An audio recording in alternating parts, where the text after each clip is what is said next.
Hello everyone and welcome to the rather unique cemetery tour video. Today we are here in Lexington, Kentucky at the Kentucky Horse Park for not a human cemetery, a horse cemetery. Yes, we don't just do human cemeteries here on the channel, we do horse cemeteries as well.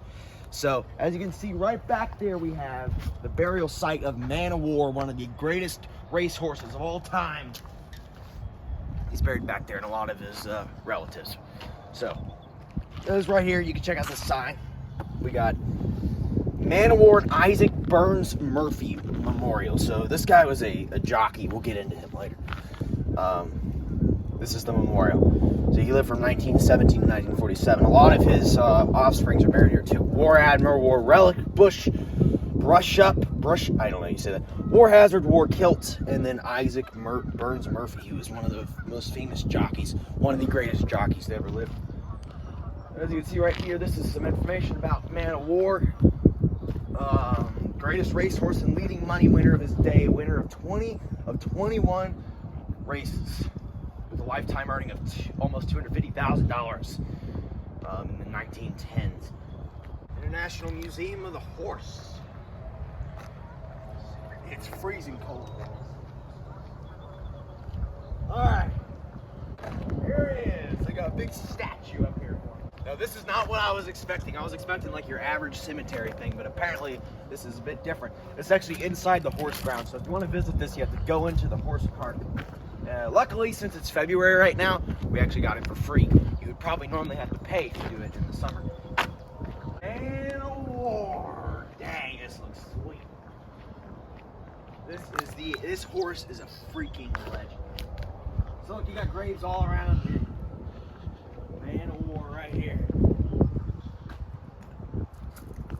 So he's buried right here. So Man of War was born on March 29th, 1917, and passed away on November 1st, 1947. He lived to be 30 years old. Here's what happened. So he was born in 1917. And he started his racing career in the spring of 1919. And out of his total racing career, he raced for 2 years from 1919 to 1921. Throughout those years, he won every single race except for one. So he was one of the greatest horse of his time. And this particular race drew international interest, but it turned out to be an easy go for Man of War. They're off and running. Man of War takes the lead over Sir Barton. As they come around the first turn, it's Man of War leading Sir Barton by a length. Turning into the backstretch, it's Man of War by 2 lengths and going away. As they come around the far turn and into the stretch, it's Man of War leading Sir Barton by 15 lengths and under a strong hold. And Man of War is an easy winner. Man of War won by 17 lengths, took 6 seconds off the track record. Just a fantastic horse. And the owner of the loser, Sir Barton, Commander Ross, said he was the greatest horse of all time. But he's a freaking legend. He was racehorses are really young when they race, and they retired him in 1921 when he was just 4 years old. So actually, in 1920, he was ranked alongside Babe Ruth as the top athlete of the year in 1920, which is actually kind of hilarious for a horse. But yeah, he looks freaking awesome. Look at that dude. So as you can see right there, you have some of his offspring's great. Since he was so successful, they actually, after he retired in 1921, they kept breeding him, and he had like several offsprings because they thought his good genes would pass down into some of his offspring, so they tried to breed him. And he has a lot of kids. As you can see up there, we have the graves of War Relic and War Admiral, who were 2 of his offsprings. Those of you that have seen the movie Seabiscuit, who is my grandpa always shows me, Ron Schaus. If you're watching this video, you know what I'm talking about. War Admiral is actually the horse that Seabiscuit faces in the last match of that race, and he's buried right there. Seabiscuit was actually a descendant of Man of War through his through War Admiral's elder brother, Hardtack. I don't know if he's buried here or not, but if he is, that'd be cool. But Hardtack's son was Seabiscuit. So it was kind of a nephew-uncle matchup at that race, which was kind of cool. But War Admiral is buried right up there. He lived from 1934 to 1959. And then you have War Relic. War Relic was another one of Man of War's offsprings, and he was born in 1938 and died in 1963. Lived quite a long time for a horse. Horse, I think, average lifespan is probably about 25 years. Man of War lived to be 30. He lived a long time. Very healthy horse. Freaking insane. At the end of the video, I'm going to show you guys a family tree of all these racehorses, because every racehorse here is related. Almost all of them are somehow related to Man of War, and then his ancestry actually goes back. He actually traces through a long line of racehorses that go back to even England and Europe. Racehorses. I'm assuming in the summertime they got water right in here, but since it's winter, they don't have any water right now. Dang, that looks awesome. All right. So even though he spent most of his life not racing, horse racers only race at the beginning of their life, but he did live a long life for a horse. You can read some of that. I'm not going to read that. It's a lot. Again, as I said, he won every race that he ever played in 1919 and 1920, except for one, and he barely lost him. This right here is the grave of War Hazard. War Hazard was another one of Man of War's children.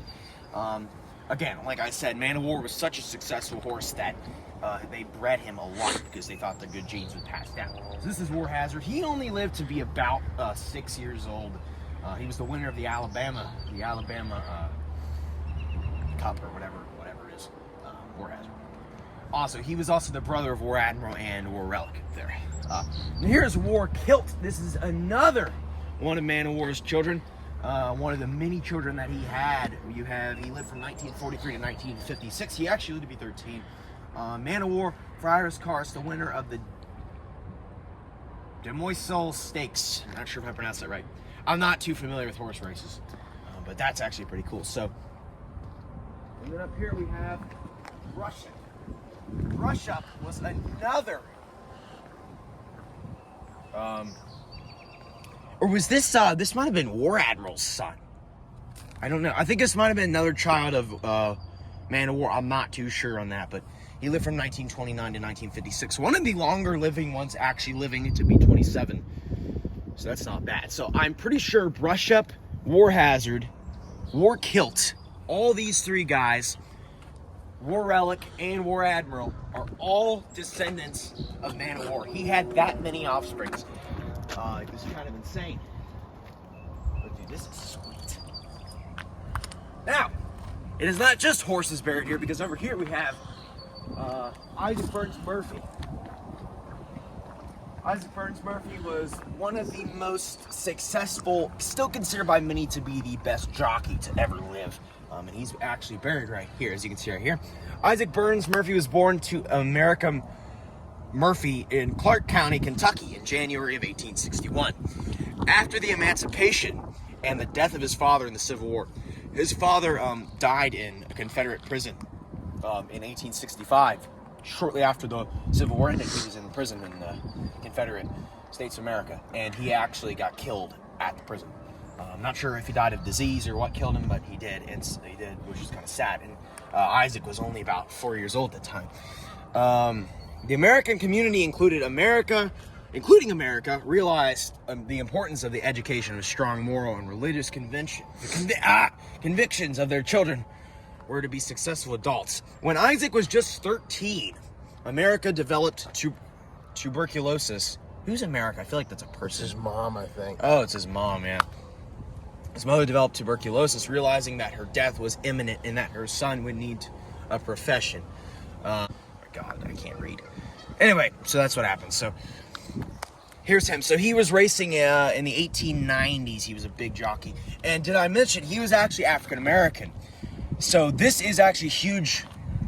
This is actually huge for American history, because unlike a lot of other sports, we actually had an African-American jockey in the 1890s and 1880s, which is very rare, especially because if you count all the other major league sports, a lot of them didn't get African-American players until like decades after that. So that was pretty revolutionary. One of the first major league, major African-American sports players, athletes out there.